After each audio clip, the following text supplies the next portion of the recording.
Education మరియు scholarship తో చదవాలనుకుంటున్నారా? అయితే విదేశ్ కన్సల్ట్ ని సంప్రదించండి. పూర్తిగా మంత్రివర్గం మొత్తం ఎమ్మెల్యేలు 164 సీట్లతోటి అత్యంత బలంగా ఉన్నటువంటి మంత్రులు ఎందుకు కనీసం రాష్ట్ర ప్రభుత్వం మీద స్పందించలేకపోతున్నారు? రాష్ట్ర ప్రభుత్వంలో ప్రజలు ఇంత ఇబ్బందులు పడుతుంటే ఎందుకు వాళ్ళని మీరు స్పందించలేకపోతున్నారు? వాళ్ళని ఎందుకు సురక్షిత ప్రాంతాలకు తరలించకపోతున్నారు? ఎందుకు కనీసం విపత్తు మీద ఒక అవగాహన లేకుండా ఎందుకు బిహేవ్ చేస్తున్నారనే దాని మీద ఖచ్చితంగా ఒక ఆలోచన చేయవలసినటువంటి పరిస్థితి ఉందని అయితే నేను రాష్ట్ర ప్రజలను ఒకసారి ఆలోచించమని కోరుతున్నాను. ఈరోజు రాష్ట్రంలో జరుగుతున్నటువంటి ఈ విపత్కర పరిస్థితులను ఎదిరించాల్సినటువంటి బాధ్యత ప్రతి రాష్ట్ర ప్రభుత్వ అధికారి, ప్రతి మంత్రి, ప్రతి క్యాబినెట్ ర్యాంక్ హోదా మంత్రి ఉన్నటువంటి ప్రతి ఒక్కరి మీద ఉందన్న విషయం ఎందుకు మీరు మర్చిపోతున్నారు? ఎందుకు మీరు దీన్ని పూర్తి స్థాయిలో ప్రజల మాన ప్రాణాలను కాపాడటానికి ఎందుకు మీరు పూర్తి స్థాయిలో మీ యంత్రాంగాన్ని వినియోగించలేకపోతున్నారు? దీని మీద ఖచ్చితంగా రాష్ట్ర ప్రభుత్వం ఒకసారి ఆలోచన చేయాలి. 3.5 లక్షల మంది ప్రజలు కృష్ణానది పరివాహక ప్రాంతంలో వరదల్లో చిక్కుకుపోతే రాష్ట్ర ప్రభుత్వం నుంచి కనీసం పట్టుమని 5 మంత్రులు కూడా వరద సహాయ చర్యల్లో పాల్గొనకపోతే దాన్ని ప్రభుత్వాన్ని ఎలా అంటాం? కనీసం ఆ నియోజకవర్గానికి చుట్టుపక్కల ఉన్నటువంటి ఎమ్మెల్యేలు కూడా సృజనా చౌదరి ఎందుకు రాలేదు? ఎందుకు సహాయక చర్యల్లో పాల్గొనలేదు? ఎందుకు అక్కడ ఉన్నటువంటి ప్రజల యొక్క మాన ప్రాణాలను కాపాడటానికి ఎందుకు ప్రయత్నం చేయటం లేదు? ఎందుకు ఉప ముఖ్యమంత్రి పవన్ కళ్యాణ్ దాక్కుంటున్నాడు? ఎందుకు ఉప ముఖ్యమంత్రి పుట్టినరోజు వేడుకల్లో పాల్గొంటున్నాడు? ఎందుకు ఈ రాష్ట్రంలో ఇంతమంది లక్షల మంది ప్రాణాలు బలిగొతుంటే ఎందుకు ఈ రాష్ట్రంలో కనీసం ఒక మంత్రి ఒక ఎమ్మెల్యేలు కూడా వెళ్ళి అధికార పక్షం నాయకులు పనిచేయటం లేదు? ఎందుకు ఈ రాష్ట్రంలో 3 లక్షల మంది పిల్లలు 3 లక్షల మంది అన్నమో రామచంద్ర అని ఆర్తనాదాలతోటి గత 3 రోజుల నుంచి అన్నం లేక నీళ్లు లేక బాధపడుతుంటే ప్రాణానికి వడ్డీ ఎప్పుడు బతుకుతాము ఎప్పుడు చచ్చిపోతాము తెలియక దుర్మార్గ పరిస్థితుల్లో ఉంటుంటే ఎందుకు ఈ రాష్ట్ర ప్రభుత్వం వాళ్ళని పట్టించుకోలేకపోతుంది? మాలాంటి వాళ్ళని ఎవరైనా వెళ్ళి సహాయం చేద్దామంటే ఆ బృందాలు మమ్మల్ని ఎలో చేయనియటం లేదు. సో రాష్ట్ర ప్రభుత్వం పూర్తిగా విపత్తును మేనేజ్ చేయడంలో పూర్తి స్థాయిలో విఫలం చెందింది. ఈ రాష్ట్రానికి చెందినటువంటి మంత్రులు కానీ, ఎమ్మెల్యేలు కానీ, ముఖ్యమంత్రి కానీ కనీసం ప్రజలని ఒక ఎఫర్మేటివ్ వేలో ప్రివెంటివ్ మెథడ్స్ తీసుకొని వరదని తగ్గించడానికి ఏ విధమైన చర్యలు తీసుకున్నారు? ఏ విధమైన చర్యలు తీసుకోలేదు. ఏదో ఒక పడవేసుకొని 4 జాకెట్లు వేసుకొని ఇక్కడికి వెళ్ళి మాట్లాడుతున్నారు తప్ప ఇప్పటికీ 48 గంటలు దాటి కొన్ని ప్రాంతాల్లో 72 గంటల వరకు కూడా ఇప్పటి వరకు కూడా ఆహారం అందని, మంచినీళ్ళు అందని కొన్ని లక్షల మంది ఇబ్బంది పడుతూ ఉంటే ఏ ఒక్క అధికారి స్పందించడు, ఏ మంత్రి ప్రాంతం అక్కడికి వెళ్ళడు, ఏ ఎమ్మెల్యే పట్టించుకోడు. ఉండటానికి మాత్రం 164 మంది ఎమ్మెల్యేలు, 164 మంది ఎమ్మెల్యేలు కేంద్ర ప్రభుత్వంలో కేంద్రంలో మంత్రులు, మన రాష్ట్రం నుంచి కేంద్ర మంత్రులు, మన రాష్ట్రంలో ఉన్నటువంటి ఎంపీలతోటి కేంద్రంలో ఆధారపడి చేసేటువంటి ప్రధానమంత్రి, ఫోన్ చేయగానే పలికేటువంటి ప్రధానమంత్రి. సరే ముఖ్యమంత్రి గారి కంటే పాపం యాక్సెస్ లేదనుకోవచ్చు, ఉప ముఖ్యమంత్రి గారికి ఎందుకు యాక్సెస్? పొద్దున్న లెగిస్తే ప్రధానమంత్రితో, పొద్దున్న లెగిస్తే అమిత్ షా గారితో, పొద్దున్న లెగిస్తే ఆర్థిక మంత్రితో సమావేశమయ్యే పవన్ కళ్యాణ్ గారు కనీసం విపత్తు గురించి కనీసం ఒక్క ప్రాంతాన్ని కూడా సందర్శించకుండా, ఒక్క కేంద్ర మంత్రితో మాట్లాడకుండా, కేంద్ర సహాయ శాఖ కేంద్ర సంఘాలతో మాట్లాడకుండా, కేంద్ర ప్రభుత్వంతో మాట్లాడకుండా, ఇక్కడ ఉన్నటువంటి రిహాబిటేషన్, ఇక్కడ ఉన్నటువంటి విపత్తులు చిక్కుకుపోయినటువంటి లక్షల మందిని బయటకు తీసుకొచ్చే ఒక్క ప్రివెంటివ్ మెథడ్ కూడా తీసుకోకుండా నిమ్మక నీరెత్తినట్టు కూర్చుంటే దాని ప్రభుత్వం అని ఎలా అనగలమండి? నేను ఈ రాష్ట్రంలో విపత్తులో చిక్కుకున్న ప్రజల నుంచి బిక్కుబిక్కుమంటూ బతుకుతున్న ప్రజలకి మీరు ఈ రాష్ట్ర ప్రభుత్వం ఏం సమాధానం చెప్తుంది అంటే అక్రమ కట్టడాల్లో నివసించి అక్రమ కట్టడాల్లో మీరు నివసించండి అని మిగతా వాళ్ళందరినీ ప్రోత్సహించేటువంటి ముఖ్యమంత్రి ఈ రాష్ట్రంలో ఉండగా ఇక ఈ రాష్ట్రంలో ఎవరు సక్రమంగా నివసిస్తున్నారని చెప్తారో అని రాష్ట్ర ప్రజలు అనుకుంటున్నారు. ఖచ్చితంగా దీనికి సమాధానం చెప్పి తీరాలి కదా. ఈరోజు కృష్ణానది ఓవర్ఫ్లో అవ్వటానికి వరద నీరు ఇక్కడికి వరదలాగా వస్తూ ఉంటే కనీసం ఆ వరదని కనీసం ఆపి కృష్ణానదికి ఒక ప్రివెంటివ్గా ఆనకట్టలు కట్టాలి, చెరువులు కట్టాలి, చిన్న చిన్న స్లమ్స్ ఏర్పాటు చేయాలి. వరద నీరు ఉధృతి పెరుగుతుంటే ఆ ఉధృతిని ఆపటానికి ప్రివెంటివ్ మెథడ్స్ తీసుకోవాలన్న కనీస ఇంగిత జ్ఞానం లేని రాష్ట్ర ప్రభుత్వాలు ఈ రాష్ట్రాన్ని ఎక్కడికి తీసుకెళ్తాయో నాకు అర్థం కావటం. 2024 సంవత్సరంలో గట్టిగా ఒకరోజు వాన పడితే 3,50,000 మంది నిరాశ్రయులైపోయి ప్రాణాలు అరచేతిలో పెట్టుకుని బిక్కుబట్టే బ్రతికే పరిస్థితుల్లో మన ప్రజాస్వామ్య వ్యవస్థను తీసుకొచ్చినటువంటి ముఖ్యమంత్రులకి జోహార్. ఇలాంటి ముఖ్యమంత్రులు, ఇలాంటి మంత్రులు ఉన్నంత వరకు ఇక ఈ రాష్ట్రంలో జరిగేదేంటి, ఈ రాష్ట్రంలో జరగబోయేదేంటి, ఇంక ఈ రాష్ట్ర ప్రజల యొక్క భవిష్యత్తు ఏంటనేది ఒక్కసారి మీరు అందరూ ఆలోచించుకోమని కోరుతున్నాను. ఈ సందర్భంగా నేను గత ప్రభుత్వంలో ఉప ముఖ్యమంత్రిగా ఉన్నటువంటి గత ప్రభుత్వంలో ఒక ప్రజాస్వామ్యవాదిగా ప్రశ్నించే తత్వానికి పేటెంట్గా మారినటువంటి గౌరవ ఇప్పటి ఉప ముఖ్యమంత్రి వారి సందేశాన్ని మీ అందరికీ కూడా ఇంకొకసారి వినిపించాలని మనస్ఫూర్తిగా కోరుతున్నాం. ఈ సందేశాన్ని నేనే వినిపిస్తా. ఆయన పలుకులు, ఆయన రాష్ట్ర ప్రజల కోసం ఆయన మాట్లాడేటువంటి మాటలు 5.5 కోట్ల మంది ప్రజలు వినాలి. 5.5 కోట్ల మందే కాదు, పక్కన ఉన్నటువంటి తెలంగాణ వాళ్ళు కూడా వినాలి. ఆయన ఏం మాట్లాడారు విపత్తు గురించి ఒకసారి మాట్లాడిన తర్వాత ఇప్పుడున్న ప్రజాస్వామ్య ప్రత్యక్షంగా వస్తారు. మన ఇక్కడ ఉన్న టైంలో ఈ సెంట్రల్ వాటర్ కమిషన్ జూలై ఆఖరి వారంలో కృష్ణానదికి వరద వస్తుందని ముందే వాళ్ళకి ఇంటిమేషన్ ఇచ్చారు. ఇస్తే దీనికి కనుక నిజంగా వైసీపీ ప్రభుత్వం స్పందించి కానీ ఉంటే, కానీ వాళ్ళు స్పందించలేదంటే వాళ్ళ నాయకుడు అమెరికాలో ఉన్నాడు, ఇక్కడ ముఖ్యమైన మంత్రులు వేరే బిజీగా ఉన్నారు. నిజంగా వీళ్ళు కనుక ఆ వరద నీరు కృష్ణా నది వరద వస్తుందని చెప్పి వాళ్ళు ముందుగానే గ్రహించి ఇన్స్ట్రక్షన్స్ ఇచ్చినట్టయింటే రాయలసీమలో, నీరు లేని రాయలసీమలో, కరువున్న రాయలసీమలో చెరువులు కానీ, కుంటలు కానీ, పంట కాలువలు కానీ, మిగతా ప్రాజెక్ట్స్ అన్నింటిలో నీరు కలకల్లాడాయి. కానీ రాయలసీమకి ఉపయోగించకుండా వదిలేసి సముద్రంలోకి వదిలేశారు. ఈ వరదల సమయంలో వైసీపీ మంత్రులు చేసి వాళ్ళు నడుచుకున్న విధానం చూసి నాకు ఒకసారి గుర్తొచ్చింది. కొబ్బరి చెట్టు ఎందుకు ఎక్కాలంటే దూడ మేత కోసం, దూడ గడ్డి కోసం అన్నట్టు. అలాగే ఒకవైపు కృష్ణకి మునిగిపోతా ఉంటే దాన్ని పట్టించుకోకుండా వదిలేసి మాజీ ముఖ్యమంత్రి ఇంటి చుట్టూ తిరుగుతారు వైసీపీ మంత్రులు. ఇంత అంటే వీళ్ళు మంత్రుల్లా ఎవరు ప్రవర్తించట్లేదు. వీళ్ళకి ఏదో ఒక చిన్న హనీమూన్ పీరియడ్ లాగా ఉంది వీళ్ళకి. మీరు ప్రజల్ని, ఇన్ని కోట్ల మంది ప్రజలు మీ వైపు చూస్తున్నారు, మీరు ఏం చేస్తున్నారు? ఇంకా ఈ ప్రవచనాలు నేను వినలేను, కానీ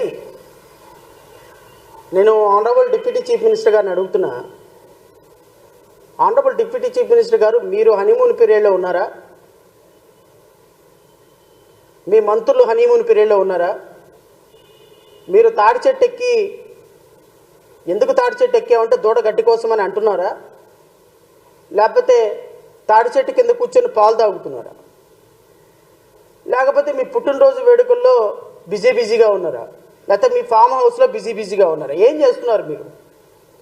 కృష్ణానదికి వరద వచ్చి 3.5 లక్షల మంది అన్నమా రామచంద్రాన్ని బిక్కుమంటూ బతుకుతుంటే మీరు మాత్రం పూలదండలు వేయించుకొని కనీసం వరద వచ్చినటువంటి ప్రాంతాలని వాళ్ళ దగ్గరకు వచ్చి కొద్దిగా వాళ్ళని పరామర్శించకుండా, కేంద్ర ప్రభుత్వంతో మాట్లాడి వాళ్ళకి సహకారం అందించకుండా, అమిత్ షా గారితోనో, లేకపోతే ప్రధానమంత్రి గారితోనో, లేకపోతే ఆర్థిక మంత్రి గారితోనో, లేకపోతే డిఫెన్స్ మినిస్టర్తోనో మాట్లాడి కొంచెం ఇక్కడ సహాయ చర్యలకి హెలికాప్టర్లో లేకపోతే ఇంకోటో కేంద్ర ప్రభుత్వ సహకారం కోరకుండా రాష్ట్రంలో ఉప ముఖ్యమంత్రి హోదాలో ఉండి మీరు ఉప ముఖ్యమంత్రి హోదాలో అధికారుల్ని సమన్వయపరచకుండా, కలెక్టర్ని సమన్వయపరచకుండా, ఫారెస్ట్ మినిస్ట్రీ ఎవరండి?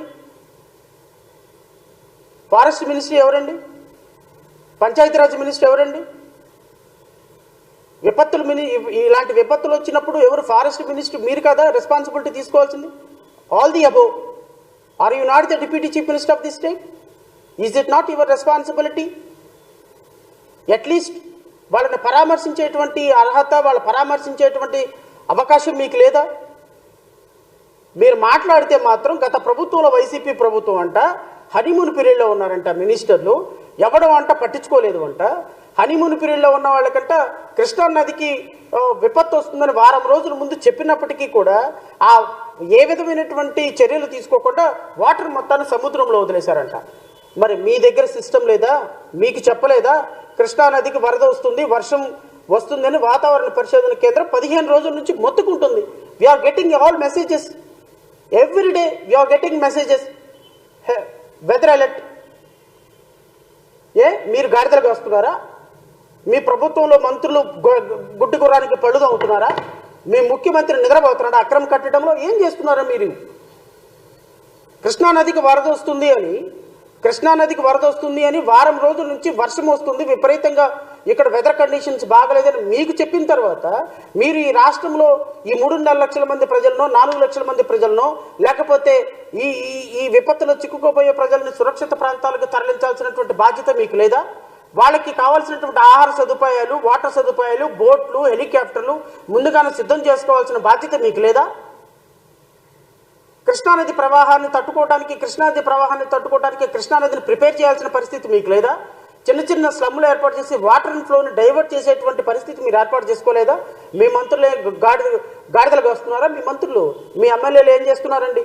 మీ మంత్రులు ఏం చేస్తున్నారు? మీరు ఉప ముఖ్యమంత్రులు ఏం చేస్తున్నారు? ముఖ్యమంత్రి ఏం చేస్తున్నారు? వేల మంది యంత్రాంగం ఏం చేస్తుంది?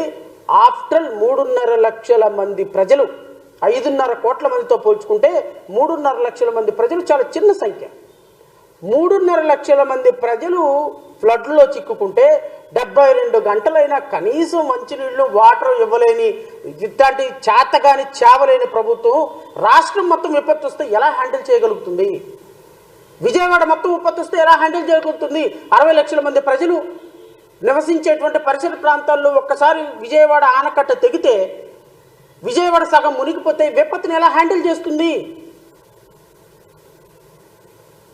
ఒక 2-3 ప్రాంతాల్లో ప్రజలకే వర్షం వస్తే కనీసం 72 గంటల నుంచి మంచినీళ్ళు ఇవ్వలేని ఒక ముఖ్యమంత్రి, ఒక మంత్రి, ఒక ఉప ముఖ్యమంత్రి, ఇంత వేల మంది మంత్రివర్గం, ఇంత వేల మంది ఎంప్లాయీస్, ఇంత అద్భుతమైనటువంటి వ్యవస్థ, ప్రజా వ్యవస్థను ఏర్పాటు చేసుకున్నామని చెప్పేటువంటి మీరు, అరే 72 గంటలైనా కనీసం తాగటానికి మంచినీళ్ళు ఇవ్వలేకపోతే ఇంకా ఈ రాష్ట్ర ప్రభుత్వం గొప్పగా పనిచేస్తుంది, విజనరీ ప్రభుత్వం ఎలా చెప్పగలరు అంటున్నా.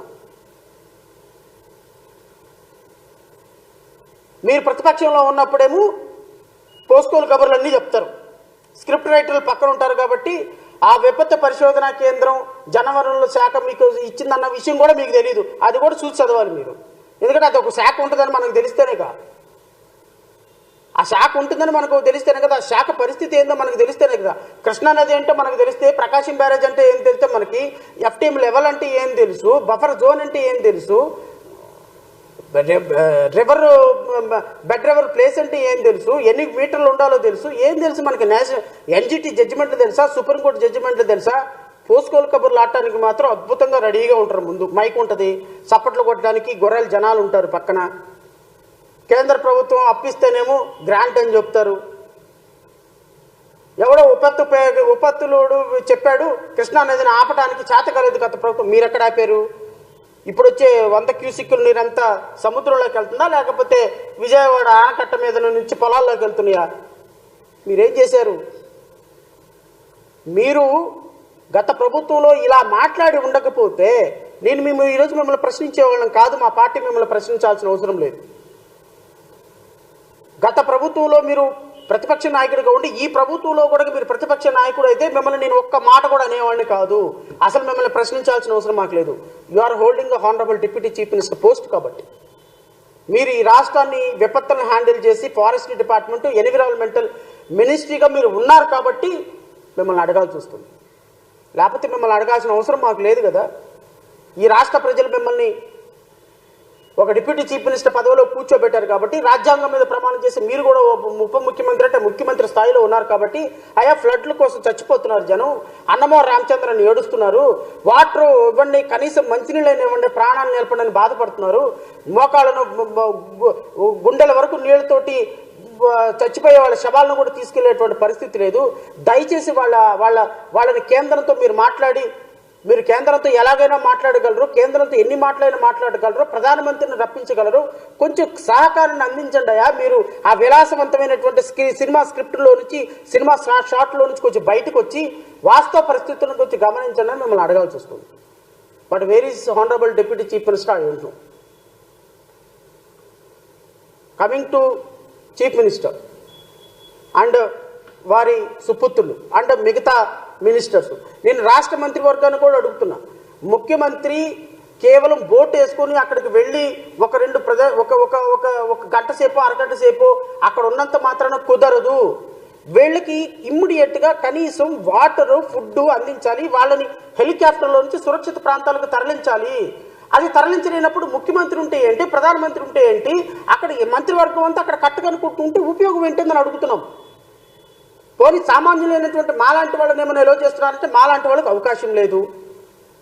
అక్కడే చూస్తేనేమో మా వాళ్ళందరూ అన్నమో రామచంద్ర అయ్యో మా బతుకులు ఏమైపోతాయి అని వాళ్ళు ఎదురు చూస్తున్నారు. ఫోన్లు చేయడానికి ఫోన్లో ఛార్జింగ్ లేదు, ఎలక్ట్రిసిటీ కనెక్షన్ లేదు, తినటానికి తిండి లేదు, ఉండటానికి ఇల్లు లేదు, కూర్చోటానికి కనీసం అక్కడ అరుగులు కూడా లేవు. కంప్లీట్గా వాటర్ మొత్తం ఫ్లో అయిపోతే ఎక్కడ పడుకుంటారు, ఎక్కడ తింటారు, ఎక్కడ నిద్రపోతారు, ఎలా బ్రతుకుతారు, వండుకోవటానికి ఏంటి, పడుకోవటానికి ఏంటి? 3 రోజుల నుంచి బిక్కు బిక్కు బతుకుతో ఉన్న కారణంగానే ఈరోజు ఇంత ఆక్రోషంతో మిమ్మల్ని ప్రశ్నించాల్సి వస్తుంది. ఏదో నలుగురు హాస్పిటల్స్ నలుగురు హోటల్ వాళ్ళని పిలిచారు, హోటల్ వాళ్ళని పిలిచి ఇప్పటికే అందరికి భోజనం ఇవ్వండి. దానివల్ల ఏం ఉపయోగం సార్? దానివల్ల ఏం ఉపయోగం అని అడుగుతున్నాం. కనీసం ప్రజలకి మేము ఉన్నామని భరోసాతోటి మీరు వాళ్ళ ప్రాణాలని అద్భుతంగా మీరు రక్షించకపోయినా అక్కడి నుంచి సురక్షిత ప్రాంతాలకు తరలించేస్తే సరిపోతుంది కదా. ఎందుకు తరలించలేకపోతున్నారు? 3 రోజుల నుంచి ఒకే ప్రాంతంలో కనీసం బయటకు వచ్చే అవకాశం లేకుండా ప్రజలు ఉంటే ఆ ప్రజలను సురక్షిత ప్రాంతాలకు తరలించేటువంటి కార్యక్రమాలు చేయలేకపోతే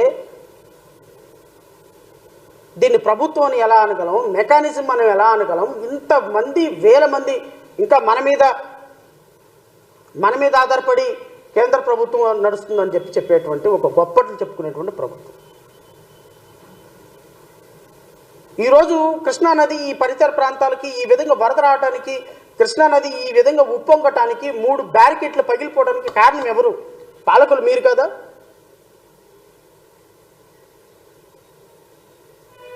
మీ అనాలోచిత నిర్ణయాలు కావా? ఇదిగో కరకట్ట మీద ఉన్నటువంటి అక్రమ కట్టడాలు లిస్ట్ ఇది. నేను ముఖ్యమంత్రి గారిని అడుగుతున్నా, మీరు ఇంకా అక్రమ కట్టడంలో నివసించి మీరు మిగతా వాళ్ళకు కూడా మీరు కట్టడాల్లో నివసించండి, ఎవడేం పీకలేడు, నేనే ఉంటున్నాను, మీరుంటాం గొప్పని మిగతా వాళ్ళకు కూడా మీరు సిగ్నల్ ఇవ్వదలుచుకున్నారా? నేను గత 10 రోజుల క్రితం ప్రెస్ మీట్ పెట్టినప్పుడు చెప్పిన రాష్ట్ర ప్రజలందరికీ నేను మరొకసారి విన్నపం చేస్తున్నా. నేను గత 10 రోజుల క్రితం ప్రెస్ మీట్ పెట్టి మంచన సత్యనారాయణ రాజు యొక్క ఆశ్రమం ఏదైతే ప్రకృతి ఆశ్రమం ఉందో ఆ ఆశ్రమం అక్రమ కట్టడం, కరకట్ట మీద ఉన్నటువంటి కట్టడాలన్నింటిలో కూడా అత్యంత ప్రమాదకరమైన కట్టడం అది. ఎందుకు అంటే కరకట్ట మీద ఉన్నటువంటి కట్టడాల్లో ఒకే కట్టడంలో 600 నుంచి 500 నుంచి 600 మంది నివసించేటువంటి ఏకైక కట్టడం ప్రకృతి ఆశ్రమం. నిన్న జరిగినటువంటి అనర్థం మీరు చూశారు. ఇంకొక రోజు కనుక వర్షం పడినట్టయితే, నిన్న వర్షానికే కనుక ఆశ్రమం కూలినట్టయితే 500 మంది ప్రాణాలు గాల్లో కలిసిపోయాయి. అందులో సగానికి సగం విదేశీయులు ఉన్నారు. ఇది ఆంధ్రప్రదేశ్ రాష్ట్రానికి చెడ్డ పేరు కాదా? అక్రమ కట్టడాన్ని మీరు ఎందుకు కొనసాగిస్తున్నారు? గోకరాజు గంగరాజు డబ్బులు ఇచ్చాడు కాబట్టి, మంత్రి సత్యనారాయణ రాజు నెలకి ఇంత డబ్బులు పంపిస్తారు కాబట్టి, మీ అబ్బాయి లోకేష్కి డబ్బులు అందుతున్నాయి కాబట్టి, కరకట్ట మీద ఉన్నటువంటి పాతూరు నాగభూషణం బీజేపీ నాయకుడు కాబట్టి, గోకరాజు గంగరాజు టెంపుల్స్ ఉన్నాయి కాబట్టి వాళ్ళ మీద ఎవరి మీద మీరు యాక్షన్ తీసుకోరు. ఎందుకు అంటే ముఖ్యమంత్రి ఉంటుంది అక్రమ కట్టడంలో. ముఖ్యమంత్రి ఉంటున్న కట్టడానికి, ముఖ్యమంత్రి ఉంటున్న నివాసానికి, మంత్రి ఉంటున్న నివాసానికి నిన్న వాటర్ ఫ్లో అయితే కొన్ని వేల ఇసుక కట్టలు వేసి ఆ ఫ్లోని చంద్రబాబు నాయుడు గారు ఇంటిలోకి రానియకుండా ఆపగలిగితే ఆ 1000 కట్టలు 2000 కట్టలు ఇసుక కట్టలతోటి మీరు నదీ ప్రవాహాన్ని ఆపితే ఆ ఫ్లో ఎటు వెళ్ళిపోతుందండి? ఆ ఫ్లో ఎటు వెళ్ళిపోతుంది? కృష్ణా నది ఫ్లోని మీరు డైవర్ట్ చేసి కృష్ణా నది ఫ్లోని మీ దాంట్లోకి రానియకుండా ఫోటోలు తీయకుండా అక్కడ ఒక ప్రొహిబిటెడ్ ఏరియా కింద పెట్టాల్సినంత అవసరం ఏమొచ్చింది? నేను గౌరవ ముఖ్యమంత్రి గారిని డిమాండ్ చేస్తున్నా, మీరు తక్షణమే అక్రమ కట్టడంలో నుంచి అక్కడ నుంచి ఖాళీ చేసి అక్రమ కట్టడాన్ని కోల్చాలి. మీరు ఉన్న కారణంగా అక్కడ ఉన్నటువంటి 60-70 కట్టడాలు అక్కడ ఉన్నటువంటి 60-70 కట్టడాలు నిర్భీతిగా అక్రమ కట్టడాల్లో నివసిస్తున్నారు. చంద్రబాబు నాయుడు గారు పక్కన ఉన్నాడు, మాకేమవుతుందని మంచి సత్యనారాయణ అనుకుంటున్నాడు.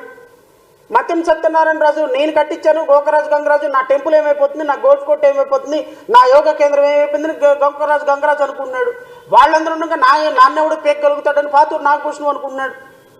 బీజేపీ నాయకులు, తెలుగుదేశం నాయకులు, మొన్నటిదాకా వైసీపీలో ఉన్న వాళ్ళందరూ ఇప్పుడు తెలుగుదేశంలోకి వచ్చి 1 కోటి 2 కోట్ల 3 కోట్ల రూపాయలు మీకు డొనేషన్ ఇచ్చేసి అన్న క్యాంటీన్లకు డొనేషన్ ఇస్తూ అక్రమ కట్టడాలు సక్రమ కట్టడాలు అయిపోతున్నాయి. కనీసం రేవంత్ రెడ్డికి ఉన్న దాంట్లో 10% నిజాయితీ కూడా మీకు లేకపోతే ఎట్లా అండి? ఈరోజు అమరావతిలో అక్రమ కట్టడాలు ఎకో సిస్టమ్ని, ఎన్విరాన్మెంటల్ సిస్టమ్ను కాపాడాల్సినటువంటి బాధ్యత గౌరవ ఉప ముఖ్యమంత్రి పవన్ కళ్యాణ్ గారిది. Because he's holding such a ministry. మీరు మీ ముఖ్యమంత్రి గారు ఉంటున్నటువంటి అక్రమ కట్టడంలో నుంచి ఏమైనా మీరు అక్కడ నిర్మాణాలను తొలగించేటువంటి కార్యక్రమం చేస్తున్నారా? ఇరిగేషన్ డిపార్ట్మెంట్ మీద వాళ్ళ ల్యాండ్లో కట్టించినటువంటి కట్టడాలన్నింటినీ, రెయిన్ ట్రీ హోటల్ దగ్గర నుంచి ఈ హోటళ్ళన్నింటినీ కూడా తీసేసే ప్రయత్నం ఏమైనా చేస్తున్నారా? లేకపోతే మేము ఖచ్చితంగా నేషనల్ గ్రీన్ ట్రిబ్యునల్ని ఆశ్రయించమంటారా? అతి త్వరలో నిన్న మంత్యం సత్యనారాయణ రాజు హాస్పిటల్లో జరిగినటువంటి అనర్థం, నేను ఇంతకుముందు చెప్పినట్టుగా ఇంకొక రోజు వర్షం పడినట్టయితే, రేపొద్దున ఇంకా విధంగా ఇంకో గంట వర్షం ఎక్కువ పడితే రేపొద్దున ఆశ్రమం కూలిపోతే, కృష్ణానది వాటర్ ఫ్లో మొత్తం ఆశ్రమంలోకి వెళ్ళిపోతే, ఆశ్రమంలో ఉన్నవాళ్ళు చనిపోతే ఆ ప్రాణాలకి ఎవరు బాధ్యులు? రాష్ట్ర ప్రభుత్వం సమాధానం చెప్పి తీరాలి. కృష్ణానది కరకట్ట మీద మీరు కట్టినటువంటి అక్రమ కట్టడాల వల్ల, కృష్ణానది కరకట్ట మీద మీరు కట్టినటువంటి భవానీ ఐలాండ్ వల్ల, ఆ పక్కనే ఉన్నటువంటి E3 రెస్టారెంట్ వల్ల ఎకో సిస్టమ్ మొత్తం పాడైపోయి, పర్యావరణం మొత్తం నాశనం అయిపోయి, ప్రకాశం బ్యారేజీకి వాటర్ ఫ్లో ఎక్కువైపోయి, బఫర్ జోన్లో నుంచి రావాల్సినటువంటి వాటరు FTL లెవెల్కి తగ్గిపోయి బఫర్ జోన్లోకి వెళ్ళిపోయి, బఫర్ జోన్లోకి వెళ్ళి వాటర్ స్ప్రెడ్ అవ్వాల్సిన పరిస్థితుల్లో బఫర్ జోన్ మాత్రం మీరు ఆక్రమించేసి ఆ వాటర్ ఫ్లోని ముందుకు తోస్తున్నారు. బికాస్ ఆఫ్ దట్ ఇది ఓవర్ఫ్లో అయిపోతుంది కృష్ణా నది. మీరు ఎక్కడి నుంచో వచ్చేటువంటి వరద నీరుని కృష్ణా నదిలో కలపకుండా వరద ఉధృతిని తగ్గించడానికి మీ దగ్గర ప్రణాళిక లేదు. వచ్చేటువంటి వరదని న్యాచురల్గా ఫ్లో అయ్యి బఫర్ జోన్లో వాటర్ని స్ప్రెడ్ అయ్యేదానికి అవకాశం లేదు. బఫర్ జోన్ మొత్తాన్ని ఆక్రమించేసి కట్టడాలు కట్టేశారు. విలాసవంతమైనటువంటి 100 కోట్ల రూపాయలతోటి బిజినెస్ చేస్తున్నారు. కృష్ణా నది ప్రవాహం తట్టుకోలేక గేట్లు పగిలిపోతున్నాయి. గేట్లు పగిలిపోయి అవన్నీ కూడా ప్రజలకి నివాస ప్రాంతాల్లోకి వచ్చేస్తుంటే, ఒక జాకెట్ ఒకటి వేసుకొని ఒక పడవ వేసుకొని ముఖ్యమంత్రి వెళ్ళిపోయి ఆ ముఖ్యమంత్రి గారు అద్భుతమైనటువంటి గ్రీకు వీరుడు రాకుమారుడు అని మీ మీడియా చూపించుకుంటా ఉంటే, ప్రజలేమో అన్నమో రామచంద్ర ఒకసారి యూట్యూబ్ ఓపెన్ చేయాలంటే భయం వేస్తుంది. పచ్చి బూతులు తిడుతున్నారు చంద్రబాబు నాయుడిని, ఈ ప్రభుత్వాన్ని. ఏమైపోయినారు నాకు అర్థం కావటంలో వీళ్ళు. మంత్రులు ఏమైపోయినారు, ఉప ముఖ్యమంత్రి ఏమైపోయాడు, ఎమ్మెల్యేలు ఏమైపోయినారు, 164 మంది ఎమ్మెల్యేలు ఏమైపోయినారు, ఎవడు ఒక్కడు కనిపించటంలో నాకు అక్కడ. ఎవరో ఒకళ్ళు ఇద్దరు ఎమ్మెల్యేలు నుంచి ఉంటున్నారు, ఒక ఫోటోలు దిగుతున్నారు 4, వెనకాల నుంచి లీడర్ అని ఒక ఫోటో ఒక పాట పెట్టుకుంటున్నారు, వెళ్ళిపోతున్నారు. 1 గంట 1 గంట కూర్చుంటాం, మమ అనిపించుకోవటం, వెళ్ళిపోవటం. It is the kind of activity that you people are doing. మేము ఇప్పుడు ప్రశ్నించే స్థాయిలోనే ఉన్నాం, మేము హెల్ప్ చేసే స్థాయిలో లేము. Because your people are not allowing us. మేము ఏం చేయగలుగుతాము? 4 ఆహార పొట్లాలు తీసుకుని వెళ్ళి 1 కేజీ కూరగాయలు తీసుకుని ఎవరికో ఒకరికి ఇవ్వగలం. నేను చెప్తే కలెక్టర్ పనిచేయడే, నేను చెప్తే SP పనిచేయడే, నేను చెప్తే కేంద్ర ప్రభుత్వం హెలికాప్టర్ పంపించదే, నేను చెప్తే ఒక 100 మంది హోటల్ వాళ్ళు పలహార పొట్లాలు తెచ్చరే. మీరు చేయగలుగుతున్నారు బికాస్ యూఆర్ హోల్డింగ్ పవర్. మేము చేయగలిగిందల్లా మిమ్మల్ని ప్రజాస్వామ్యబద్ధంగా మిమ్మల్ని ప్రశ్నించడం మేము చేయగలిగిన పని. బికాస్ ప్రజలు మాకు పవర్ ఇవ్వలేదు కదా, ప్రజలు పవర్ ఇచ్చింది మీకే. 300 మంది గన్మ్యాన్లో పెట్టుకుని వెళ్ళేది మీరే, మేం కాదు కదా. సో అక్రమ కట్టడాలను కొనసాగిస్తున్నటువంటి అక్రమ ముఖ్యమంత్రి సక్రమంగా నిర్ణయాలు తీసుకునే స్థాయి మీకు ఎక్కడుంది? ఆయన చూస్తేనేమో ఇది గెస్ట్ హౌస్, నేను ఆయనకి ఇచ్చేసాను, ప్రభుత్వానికి ఇచ్చేసాను, నాకు సంబంధం లేదంట. మీరు చూస్తేనేమో నాకేం సంబంధం లేదు, మేము వద్దె కడుతున్నాం అని అంటారు. ఆయన మీ గెస్ట్ హౌస్లు చూస్తేనేమో ప్రభుత్వం అక్రమ కట్టడం అని నోటీసులు ఇస్తుంది, మీరేమో దాని మీద ఏ విధమైనటువంటి చర్యలు తీసుకోరు. ఒక పక్క సిఐడి ఏమో ఈ ప్రాపర్టీ అక్రమ ప్రాపర్టీని అటాచ్ చేస్తుంది. సో ఇన్ని అక్రమాలకి కారణం మీరు నివసిస్తున్నటువంటి అక్రమ కట్టడం మాత్రమే. మీ నివసిస్తున్నటువంటి ముఖ్యమంత్రి నివసిస్తున్న అక్రమ కట్టడం కారణంగా ఆ చుట్టుపక్కల ఉన్నటువంటి 60 అక్రమ కట్టడాలు కూడా నిర్భీతిగా కొనసాగుతున్నాయి. జై భీమ్రావ్ భారత్ పార్టీ దీన్ని పూర్తిగా ఖండిస్తుంది. అక్రమ కట్టడాలపై జై భీమ్రావ్ భారత్ పార్టీ ఖచ్చితంగా ఒక స్పష్టమైన ప్రణాళికతో ముందుకు వెళ్ళబోతుంది. నేను మొదటే ప్రకటించాను, మా పార్టీ కార్యకర్తలందరూ కూడా అక్రమ కట్టడాల యొక్క ఇన్ఫర్మేషన్ తీసుకుంటున్నారు. హైదరాబాద్లో హైడ్రా తరగాలో ఆంధ్రప్రదేశ్ రాష్ట్రంలో కూడా ఒక వ్యవస్థను ఏర్పాటు చేస్తామని మున్సిపల్ మంత్రి నారాయణ ప్రజలకు ఇష్యూరెన్స్ ఇచ్చున్నారు. అక్రమంగా గుడులు నిర్మించిన, కట్టడాలు నిర్మించిన, అక్రమంగా ఏ విధమైనటువంటి కోర్టులు నిర్మించిన, గెస్ట్ హౌస్లు నిర్మించిన, బిల్డింగ్ పర్మిషన్ లేకుండా ప్రభుత్వంగా కదా ఎవడు మమ్మల్ని పేకలేళ్ళే అని ఎవడు నివసించినా, ఎవడు పర్మిషన్ తీసుకోకుండా బిల్డింగులు కట్టినా, హోటళ్ళు కట్టినా, హాస్పిటళ్ళు కట్టినా, బిల్డింగులు కట్టినా, నివాస ప్రాంతాలు కట్టినా, చెరువులు ఆక్రమించి కట్టినా, నాలాలు ఆక్రమించి కట్టినా, బఫర్ జోన్లను ఆక్రమించి కట్టినా, కృష్ణా నది పరివాహ ప్రాంతంలో ఎకో సిస్టమ్ని డిస్టర్బ్ చేస్తూ కట్టినా ఖచ్చితంగా రాష్ట్ర ప్రభుత్వం వాటి మీద పూర్తిగా చర్యలు తీసుకోవాలని జై భీమ్రావ్ భారత్ పార్టీ డిమాండ్ చేస్తుంది. ఎందుకు అంటే ఈరోజు విజయవాడలో జరిగినటువంటి విపత్తి దానికి ఒక ప్రత్యక్ష కారణం. ప్రకాశం బ్యారేజీ డ్యామేజ్ అవడానికి దానికి ప్రత్యక్ష కారణం. ఇక్కడికి వచ్చేటువంటి వాటర్ ఫ్లోని నియంత్రించలేని పరిపాలకుల అజ్ఞానం, పరిపాలకుల ముందు చూపుతనం లేని ఒక దుర్మార్గకరమైనటువంటి పరిస్థితి దానికి కారణం. దయచేసి నేను రాష్ట్ర ప్రజల తరపు నుంచి మిమ్మల్ని అందరినీ కోరుతున్నా, మీరు ఇమ్మీడియట్గా మంతెన సత్యనారాయణ రాజు ఆశ్రమాన్ని కూలగొట్టండి, అక్కడి నుంచి డిమాలిషన్ మొదలు పెట్టండి. ఈ చివరి వరకు ప్రతి ఒక్క బిల్డింగ్ని డిమాలిషన్గా మీరు కూలగొట్టకపోతే నేషనల్ గ్రీన్ ట్రిబ్యునల్ని ఖచ్చితంగా మేము ఆశ్రయించబోతున్నాం అతి త్వరలో. రానున్న 4-5 రోజుల్లో ఒక 10 బిల్డింగులను నేషనల్ గ్రీన్ ట్రిబ్యునల్ ముందు పెట్టడానికి లీగల్గా our party is taking every step. నేను వ్యక్తిగతంగా ఎవరైతే చంద్రబాబు నాయుడు లాంటి వాళ్ళు వ్యక్తిగతమైనటువంటి హోదాలో కూడా మిమ్మల్ని ప్రతివాదులుగా చేర్చవలసి వస్తుంది. Because you are residing there. అది చాలా అప్రతిష్ట రాష్ట్ర ప్రభుత్వానికి. దయచేసి గమనించండి. నేను నారా లోకేష్ని, నారా చంద్రబాబు నాయుడు గారిని ఇద్దరిని కూడా ప్రతివాదులుగా చేర్చి ఈ అక్రమ బిల్డింగులో మీరుంటున్న కారణంగా మిగతా వాళ్ళు ఉంటున్నారని అనవసరంగా ప్రజలకు చెప్పాల్సి వస్తుంది, మీడియాకు చెప్పాల్సి వస్తుంది. మీడియా ముందు మీ యొక్క అనైతికమైనటువంటి చర్యని ఖచ్చితంగా ఎండగట్టాల్సి వస్తుంది. ఒక్కసారి నేషనల్ గ్రీన్ ట్రిబ్యునల్ కనుక దానికి అవగాహన తీసుకుంటే మీ మీడియా మిమ్మల్ని కాపాడలేదు. ఖచ్చితంగా చెప్తున్నా, మీ మీడియా మీరు ఇంద్రులు, చంద్రులు, శూద్రులు, శుద్ధిపరులు అని చెప్పినంత మాత్రాన అవ్వదు. దయచేసి ఉప ముఖ్యమంత్రి గారు కూడా నేను చెప్తున్నా, మీరు మీ ముఖ్యమంత్రి గారికి సలహా ఇవ్వండి, మీ మంత్రులకు సలహా ఇవ్వండి. ఇవి అక్రమ కట్టడాలని కరకట్ట మీద కూల్చే ప్రయత్నం ఎప్పటికైనా మీరు ఖచ్చితంగా యుద్ధ ప్రాతిపాదికన మొదలు పెట్టండి. లేకపోతే మీ ప్రభుత్వం ఖచ్చితంగా న్యాయస్థానాల ముందు చేతులు కట్టుకొని దోషిగా నిలబడాల్సి వస్తుంది. ఇది మా పార్టీ తీసుకున్నటువంటి ఒక సీరియస్ డెసిషన్. ఎవడేం చేస్తాడులే, వాడు కోర్టుకు వెళ్తాడు, వాళ్ళు కౌంటర్ ఏమంటారు, 4 రోజులు పోయిన తర్వాత ఏమవుతుంది, కేసు కోల్డ్ బాక్స్లోకి వెళ్ళిపోతుంది, మాకు న్యాయ వ్యవస్థలో చాలామంది ఉన్నారని మీరు అనుకుంటే వదిలే పార్టీ జై భీమ్రావ్ భారత్ పార్టీ కాదు, గుర్తుపెట్టుకోండి. నేను మళ్ళీ చెప్తున్నా, ఈ వరద ఉధృతి తగ్గిన తర్వాత న్యాయస్థానంలో పోరాటం చేస్తాం, రోడ్డు మీదకి వచ్చి నిరాహార దీక్షలు కూడా చేస్తాం. నేను మళ్ళీ చెప్తున్నా, నొక్కి ఒక్కానించి చెప్తున్నా. నేను అక్రమ కట్టడాలు కరకట్ట మీద కోల్చకపోతే 10,000 మందితోటి ఖచ్చితంగా అక్కడ దీక్ష చేస్తాను. మా పార్టీ ప్రతి ఒక్క కార్యకర్తలు, ప్రతి ఒక్కళ్ళు కూడా ఆ కరకట్ట అక్రమ కట్టడాల మీద ఖచ్చితంగా జులుం చూపిస్తాం. మేము ఆ కట్టడాల ముందు నిరాహార దీక్ష చేస్తాం. ఆ కట్టడాలను కూల్చేసే వరకు ప్రభుత్వం మీద పోరాటం చేస్తాం, న్యాయ పోరాటం చేస్తాం, మీడియా పోరాటం చేస్తాం, అవసరమైతే ప్రజా పోరాటాలు కూడా చేస్తాం. అన్ని సంఘాలను కలుపుకుంటాం, అన్ని రాజకీయ పార్టీలు ఏముంది, నా బొంద అన్ని మీ దగ్గరే ఉన్నాయి. కలిసి వచ్చే రాజకీయ పార్టీని కలుపుకుంటాం. ఖచ్చితంగా అక్రమ కట్టడాల మీద కొరడా రూపించాల్సిందే ప్రభుత్వం, లేదా న్యాయస్థానాలకు సమాధానాలు చెప్పాల్సిందే. మీరు ఈరోజు మీ పాపాల వల్ల కదే ఈ విధంగా కూలిపోతుంది. ప్రకాశం బ్యారేజ్ ఈ విధంగా కూలిపోవడానికి కారణం మీ పాపాల వల్ల కదా, మీరు కట్టిన అక్రమ కట్టడాల వల్ల కదా, మీరు నాశనం చేసిన ప్రకాశం బ్యారేజ్ వల్ల కదా, కృష్ణానది ఎకో సిస్టమ్ మొత్తాన్ని కూడా, పరివాహ ప్రాంతాన్ని మొత్తాన్ని కూడా కబ్జా చేసి వందల కట్టడాలు కట్టబట్టి కదా ఈరోజు కుంగిపోయింది కృష్ణానది. కృష్ణానది న్యాచురల్ ఫ్లో అవ్వకుండా కుంగిపోవడానికి కారణం మీరు కట్టిన కట్టడాల వల్ల కదా, బఫర్ జోన్ ఆక్రమించడం వల్ల కదా.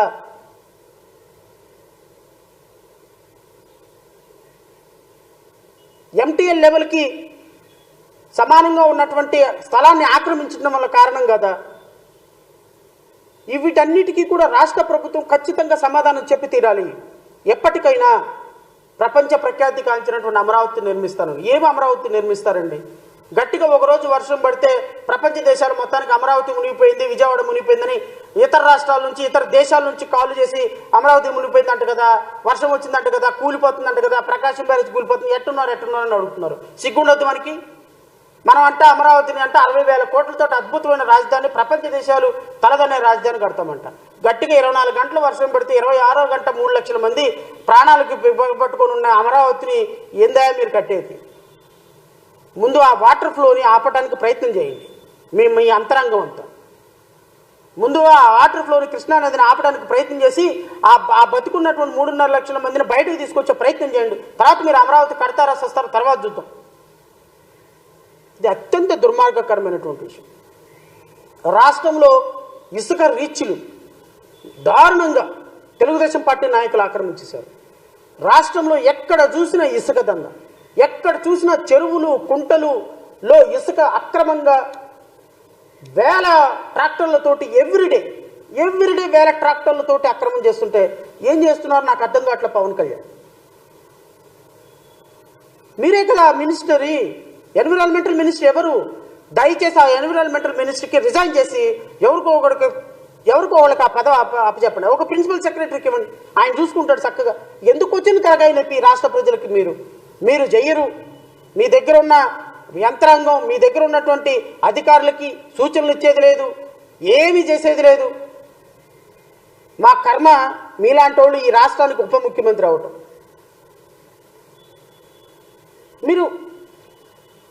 నేను గౌరవ ముఖ్యమంత్రి లేదా ఉప ముఖ్యమంత్రి గారిని కోరుతున్నా, మీరు ఏం అద్భుతాలు చేయాల్సిన అవసరంలా. 3 నెలల్లోనే మేమేమో చేయాలి, అద్భుతాలు చేయాలా? 3 నెలల్లో మేము అద్భుతంగా పరిపాలించాలా? గత ప్రభుత్వం పరిపాలించిందా? మేము వచ్చి 3 నెలలే అయిందా? ఎస్, అగ్రీ, 3 నెలలే అయింది. నేను మిమ్మల్ని ప్రతిదానికి తప్పుపట్టి మీ మీద మచ్చుగుడ్డ కాల్చి మొక్కాన్ని వేయాల్సిన అవసరం ప్రభుత్వం మీద వేయాల్సిన అవసరం మాకు లేదు, వ్యక్తిగతంగా వేయాల్సిన అవసరం లేదు. కానీ మీరు గత 2-3 రోజుల క్రితం వచ్చినటువంటి విపత్తుని హ్యాండిల్ చేసిన విధానం ఏంటో ఒక్కసారి ప్రజలకు చెప్పండి. Where is deputy chief minister? అరే కనీసం నువ్వు చేయకపోయినావయ్యా. ప్రధానమంత్రి గారితో మాట్లాడినట్టు నటించు, హోమ్ మినిస్టర్ గారితో మాట్లాడినట్టు నటించు, ఆర్థిక శాఖ మంత్రితో మాట్లాడినట్టు నటించు, డిఫెన్స్ మినిస్టర్తో మాట్లాడినట్టు నటించు. పవన్ కళ్యాణ్ గారు మా డిప్యూటీ చీఫ్ మినిస్టర్ అంటే ముఖ్యమంత్రి గారి చొరవతోటి కేంద్రం నుంచి ఒక 50 హెలికాప్టర్లు వచ్చినాయి. ఇదిగో కేంద్రం నుంచి విపత్తు నిధులు వచ్చినాయి, కేంద్రం నుంచి రక్షక బృందాలు వచ్చినాయి. మొత్తం హెలికాప్టర్లతో వాళ్ళందరినీ సురక్షిత ప్రాంతాలకు తరలిస్తున్నాం.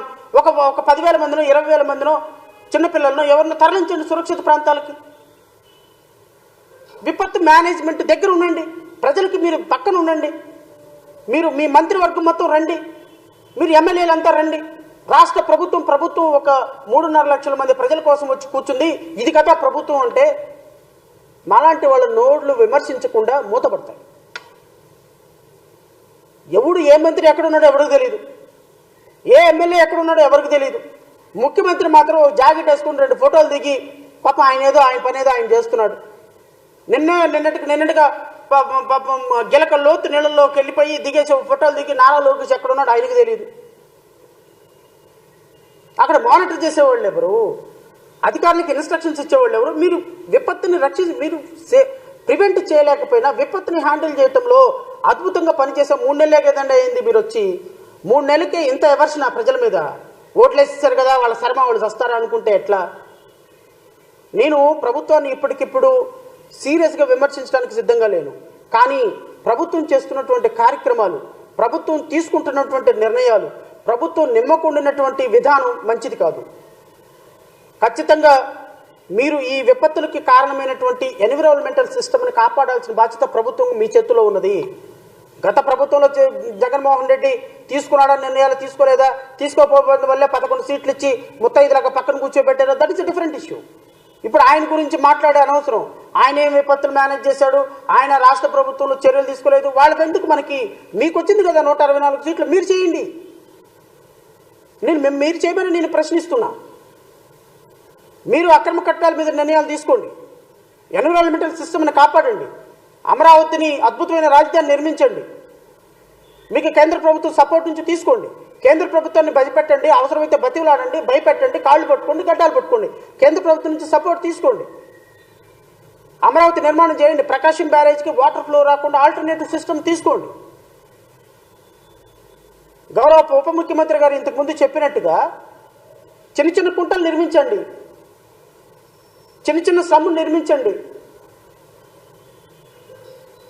వాటర్ ఫ్లో వచ్చేటప్పుడు, వరద ప్రాంతాలు నీరు వచ్చేటప్పుడు వరద ప్రాంతాలను డైవర్ట్ చేయడానికి అవకాశం చూడండి. ఈ 100 క్యూసికల్ నీరు సముద్రంలో కలిసిపోకుండా 100 క్యూసికల్ నీరుని ఆపడానికి చిన్న చిన్న కుంటలు, కాలువలు, నదులు చిన్న చిన్నవి కట్టండి, సంపులు కట్టండి. దీని మీద ఒక ఆల్టర్నేటివ్ తీసుకోండి. ఎంత వరద వచ్చినా ఆ ఫ్లో అక్కడే ఉండేటట్టుగా ఒక నిర్ణయం తీసుకోండి. కరకట్ట నిర్మాణాలను తొలగించండి. ఇవి అడగటం కూడా తప్ప సార్. ఇవి తీసుకునే హక్కు మీకుంది కాబట్టే మిమ్మల్ని అడుగుతున్నాం. సో రాష్ట్ర ప్రభుత్వం నిజాయితీగా, నిష్కల్మషంగా ప్రజల యొక్క ఆరోగ్యం, ప్రజలు సురక్షితంగా ఉండాలి అని ఆలోచిస్తే ఎప్పటికైనా యాక్షన్ ప్లాన్ తీసుకోండి. రాష్ట్రంలో ఉన్న ప్రతి ఇసుక రిచ్చి తెలుగుదేశం కనుసనల్లో జరుగుతుంది, నాయకుల కనుసనలో. అవసరమైతే అధికారులను తంతున్నారు, బంధిస్తున్నారు. ఇదంతా వదిలేసేసి ఏమంటే రసాయనం పేలిపోయింది ఆ ఫ్యాక్టరీలో, ఎట్లాంటి అంటే రసాయనం పేలిపోతే సేఫ్టీ ఆడిట్ అడిగితే వాళ్ళు కంపెనీలు రారండి అని చెప్పేటువంటి ఉప ముఖ్యమంత్రి మనకు ఉంటే ఇంక ఈ రాష్ట్రం అడ్మినిస్ట్రేషన్ ఎలా ఉంటుందో నాకైతే తెలియదు. బట్ ఓవరాల్గా నేను గౌరవ ముఖ్యమంత్రి గారిని, ప్రభుత్వాన్ని కోరేది ఏంటి అంటే ఇమ్మీడియట్గా సురక్షిత ప్రాంతాలకి వాళ్ళని తరలించండి. వాళ్ళ కుటుంబ సభ్యులకి బిక్కుబిక్కుమంటూ ఉన్నటువంటి వాళ్ళకి భరోసానివ్వండి. మంత్రులుగా, ఎమ్మెల్యేలుగా మీరందరూ కూడా వరద ప్రాంతాల్లో 1 రోజైనా 2 రోజులైనా బస చేయండి. వాళ్ళకి కొంత బాధితులకి భరోసా ఉంటుంది. ఉప ముఖ్యమంత్రి ఎక్కడున్నా కనపడటం లేదు. కనపడని ఉప ముఖ్యమంత్రిని పోలీసులు ఎలాగైనా సరే వెతికి తీసుకొచ్చి 1 రోజైనా 1 గంట అయినా సరే ఆ బాధితుల దగ్గరకు తీసుకొచ్చి కేంద్ర ప్రభుత్వంతో ఒక చర్చలో, సంప్రదింపులు చేసి అలాగైనా సరే కొంత సహకారాన్ని ఆంధ్రప్రదేశ్ రాష్ట్రానికి తీసుకొచ్చే విధంగా పవన్ కళ్యాణ్ గారికి ఒక మంచి బుద్ధిని ప్రసాదించమని ఆ దేవుణ్ణి కోరుకుంటూ విపత్తులు అనేవి కాపాడాలి. ఈ విపత్తుల నుంచి రాష్ట్రాన్ని, విజయవాడని కాపాడాలి అంటే మనకి దీర్ఘకాలిక ప్రణాళిక ఉండాలి. అలాంటి దీర్ఘకాలిక ప్రణాళిక ఉన్నటువంటి ప్రభుత్వాలను మనం ఎన్నుకోవాలి. అంతేగాని ఆ కేసులు విత్డ్రా చేసుకుందాం, ఈ కేసులు విత్డ్రా చేసుకుందాం, ఆడి మీద కేసు పెడదాం, వీడి మీద కేసు పెడదాం అనే ముఖ్యమంత్రులు కాదు కదా మనం కోరుకున్నది. ఈ ప్రజలు కూడా ఇలాంటి వ్యక్తులను తీసుకొచ్చి నెత్తి మీద కూర్చోబెట్టుకున్నారు. ఆ 1 టౌన్ సుజనా చౌదరి 60 కోట్లు 70 కోట్లు పెట్టి ఖర్చు పెట్టి గెలిచాం, ఎవరి కోసం మేమెందుకు వెళ్ళి చేయాలి, వాళ్ళ బాధ వాళ్ళే పడతారు అనేటువంటి యాటిట్యూడ్లో ఉన్నప్పుడు ఇలాంటి వ్యక్తులను మీరు ఎమ్మెల్యేలుగా, మంత్రులుగా, ఉప ముఖ్యమంత్రులుగా, ముఖ్యమంత్రులుగా ఎన్నుకొని ఈ రాష్ట్రానికి ఒక 3.5 లక్షల మందికి విపత్తు వస్తేనే కనీసం హ్యాండిల్ చేయలేని పరిస్థితుల్లో ఒక విజయవాడకో, పక్కనున్న గుంటూరుకో, లేకపోతే ఒక కోస్తా ప్రాంతానికో, ఒక రాయలసీమ ప్రాంతానికో విపత్తు వస్తే మన పరిస్థితి ఏంటి ఒకసారి ఆలోచించండి. దెర్ఫోర్ నేను రాష్ట్ర ప్రజలందరినీ కూడా కోరుతున్నా, ఒక్కసారి ఆలోచించండి. ఇలాంటి ప్రజాప్రతినిధుల వల్ల మన రాష్ట్రానికి జరిగే అన్యాయం, మన రాష్ట్రానికి జరిగే అనర్థం ఏంటో ఒక్కసారి మీరు కూడా ఆలోచించండి. సో దయచేసి ముఖ్యమంత్రిగా ఉన్న నారా చంద్రబాబు నాయుడు గారు, వారి మంత్రివర్గం విపత్తు హ్యాండిల్ చేసే విషయంలో పూర్తి స్థాయిలో తమ సామర్థ్యాలను వాడమని, ఊరికే ఫోటోలకి, టీవీలకి ఫోజులు ఇవ్వకుండా ప్రజలకు నిజమైనటువంటి పరిపాలన అందించమని, ప్రాణాలు అరచేతిలో పెట్టుకుంటున్న వారి ప్రాణాలను రక్షించమని, చనిపోయిన కుటుంబాలకి ఎక్స్గ్రేషియా ప్రకటించమని and very very important appeal. కొండల మీద గుట్టల మీద అనాధికారికంగా కొన్ని లక్షల ఇళ్ళు కట్టుకొని కొన్ని లక్షల మంది ప్రజలు నివసిస్తున్నారు. ఒక్కరోజు వర్షం పడితే కొండ చర్య విడిగి పడితే నాకు తెలిసి 10,000 మరణాలు రికార్డు చేయవలసి వస్తుంది. దయచేసి వాటి మీద కూడా మీరు నిర్ణయం తీసుకునే తక్షణం. అనాధికారికంగా కొండల మీద కట్టినటువంటి ఇళ్ల విషయంలో రాష్ట్ర ప్రభుత్వం చాలా సీరియస్గా నిర్ణయం తీసుకోవాలి. వాళ్ళని ఇమ్మీడియట్గా వెకేట్ చేయించాలి. వాళ్ళకి ఆల్టర్నేటివ్ ఎక్కడైనా సరే రెసిడెన్స్ చూపించాలి. వాళ్ళకి మీరే ఇల్లు కట్టించాలి. For that purpose only government is they. So ఇవన్నీ కూడా రేపొద్దున దాహం వేసినప్పుడు బాయి తవ్వటం కంటే, విపత్తు వచ్చినప్పుడు దాన్ని ఎలా ఎదిరించాలో అర్థం కాక రెయిన్ కోట్లు వేసుకొని పడవలో తిరగటం కంటే దాన్ని రాకుండా చేయవలసినటువంటి బాధ్యత విజనరీ లీడర్స్గా మీ మీద ఉంటుంది. చంద్రబాబు నాయుడు గారు is claiming that he is a visionary leader. What does it mean by visionary? Visionary means to anticipate certain things. భవిష్యత్తులో జరగబోయే వాటిని మీరు ఇప్పుడే ఊహించండి. కొండ మీద లక్షల మందికి వేసిస్తున్నారు. నిన్న కొండ చర్యలు కొండ మీద వాటర్ ఫ్లో అయిపోయి కొండల్లో నుంచి ఏదైనా ఇంకొక రోజు కానీ వర్షం పడితే కొండలు కరిగిపోతే ఆ కొండల మీద కట్టినటువంటి ఇల్లు డిమాలిషన్ అయిపోతే పరిస్థితి ఏంటి సార్? ఒక ఇల్లు డిమాలిషన్ అయితే ఆ ఇల్లు కొండ చర్యల మీద పడి 20 ఇల్లు డిమాలిష్ అయిపోతే దాంట్లో ఉన్న వాళ్ళ పరిస్థితి ఏంటి? దాంట్లో నివసించే వాళ్ళ పరిస్థితి ఏంటి? ఎంత ప్రాణహాని? నిన్న మొగలరాజపురంలో జరిగింది ఏంటి? ఎంతమంది చచ్చిపోయినారు? సో గవర్నమెంట్ లీనియంట్గా తీసుకోకుండా, గవర్నమెంట్ అనేది చాలా స్ట్రిక్ట్గా లాని ఇంప్లిమెంట్ చేయకపోతే ఇదిగో ఎలాంటి అక్రమాలు జరుగుతూ ఉంటాయి, ప్రాణ నష్టం జరుగుతుంది. దీనివల్ల జనరల్ పబ్లిక్ కూడా నష్టం అనేటువంటి విషయాన్ని మీరు గుర్తుపెట్టుకొని కరకట్ట అక్రమాల మీద ఒక మంచి నిర్ణయం తీసుకుంటారని, అదర్వైజ్ ఖచ్చితంగా మేము లీగల్ యాక్షన్లోకి దిగుతాం. మీరు మమ్మల్ని బెదిరించినంత మాత్రం లేకపోతే మమ్మల్ని అరెస్ట్ చేసినంత మాత్రం ఆగదు కదా. మేము కాకపోతే ఇంకొకళ్ళు నన్ను జైల్లో పెడితే ఆగుతుందా? జడా శ్రావణ్ కుమార్ అయితే ఒక్కడైతే కాదు కదా. ఒక పార్టీ, జడా శ్రావణ్ కుమార్ అనేటువంటి వ్యక్తి ఒక జైభీమరావు భారత పార్టీకి, ఒక అంబేద్కర్ ఆదర్శవంతంగా నిలిచినటువంటి ఒక పార్టీకి మేము ఒక అధ్యక్షుడిని. సో మా పార్టీ తరఫున మా పార్టీలో ఉన్నటువంటి 10,000 మందో 5,000 మంది కార్యకర్తలు ఖచ్చితంగా రోడ్డు ఎక్కుతారు. మీరు నన్ను భయపెట్టినంత మాత్రానో లేకపోతే నా మీద కేసులు పెట్టినంత మాత్రానో లేకపోతే నాకు థ్రెటన్ కాల్స్ ఇచ్చినంత మాత్రానో ఏది ఆగదు కదా సార్. మీ జన సైనికులు నాతో మాట్లాడినంత మాత్రాన ఏది ఆగదు కదా. సో నేను గౌరవ ముఖ్యమంత్రిని, ఉప ముఖ్యమంత్రిని వారి హోదాల్లోనే ప్రశ్నిస్తున్నాను తప్ప దయచేసి వ్యక్తిగతంగా నేను ఎవరి మీద విమర్శలు చేయదలుచుకోలేదు. ఉప ముఖ్యమంత్రిగా ఆయన ఏం మాట్లాడాడు, ఇప్పుడు ఏం చేస్తున్నాడు? ఉప ముఖ్యమంత్రిగా ఏం చేయాలి, ఏం చేయటం లేదు. ఒక మంత్రిగా, ఒక ముఖ్యమంత్రిగా ఏం చేస్తున్నారు, ఏం చేయటం లేదు. గత ప్రభుత్వంలో ఏం చెప్పారు, ఇప్పుడు ఏం చేయటం లేదు. ఖచ్చితంగా ఇవి రెండు కంపేర్ చేయాల్సిన బాధ్యత నాకు ఉంటుంది. ఎందుకంటే గత 5 సంవత్సరాలు రాష్ట్ర ప్రభుత్వం మీద ఫైట్ చేసినటువంటి వ్యక్తిగా, మాజీ ముఖ్యమంత్రి జగన్మోహన్ రెడ్డి చేసిన అక్రమాల మీద, వాళ్ళు చేసినటువంటి వేదా పనుల మీద, వాళ్ళు తీసుకున్నటువంటి దరిద్రపు నిర్ణయాల మీద, అమరావతిని నాశనం చేసిన విధానం మీద పూర్తి స్థాయిలో ఫైట్ చేసినటువంటి వ్యక్తిగా I have every right to question. ఎందుకంటే గత ప్రభుత్వాన్ని ప్రశ్నించాను, మిమ్మల్ని ప్రశ్నిస్తున్నాను, రాబోయే ప్రభుత్వాన్ని ప్రశ్నిస్తాను. ఏ ప్రభుత్వమైన తప్పైతే ప్రశ్నిస్తాం. రేపొద్దున మేము అధికారం ప్రజలు మాకు ఇచ్చేంత వరకు, మా పరిపాలించే అధికారం వచ్చేంత వరకు మేము ప్రశ్నిస్తూనే ఉంటాం. పరిపాలన అధికారం మాకు వచ్చిన తర్వాత మేము ప్రశ్నించి ప్రతి క్షణం గుర్తుపెట్టుకొని అవి ప్రశ్నించకుండా ఇంకొకళ్ళ అవకాశం లేకుండా మేము నిజాయితీగా నిర్మబద్ధంగా పరిపాలన చేస్తాం. పరిపాలన చేసేదానికి మాకు కొంత సమయం పడుతుంది. మేము నిర్ణయం తీసుకోవడానికి మాకు కొంత సమయం పడుతుంది. ఆ సమయం వచ్చేంత వరకు మేము వేచి చూడాల్సిందే కదా రాష్ట్ర ప్రజలకి. మరొక్కసారి నేను హృదయపూర్వకంగా విన్నపం చేస్తున్నా. ఎలక్షన్లో గెలిచినంత మాత్రాన, ఎమ్మెల్యే అయినంత మాత్రాన గొప్పవాడు కాదు.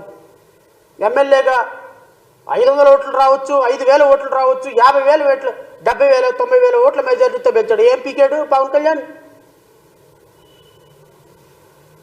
సో ప్రభుత్వాన్ని ప్రశ్నించిన ప్రతి ఒక్కళ్ళ మీద దాడి చేయటం దయచేసి మానేయండి.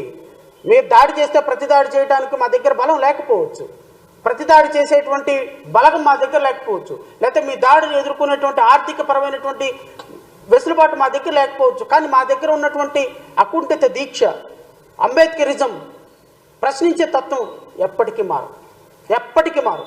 ఎప్పటికీ కూడా ఈ తత్వం మాతోనే ఉంటుంది. రాష్ట్ర ప్రజల కోసం నిరంతరం ప్రశ్నిస్తూనే ఉంటాం.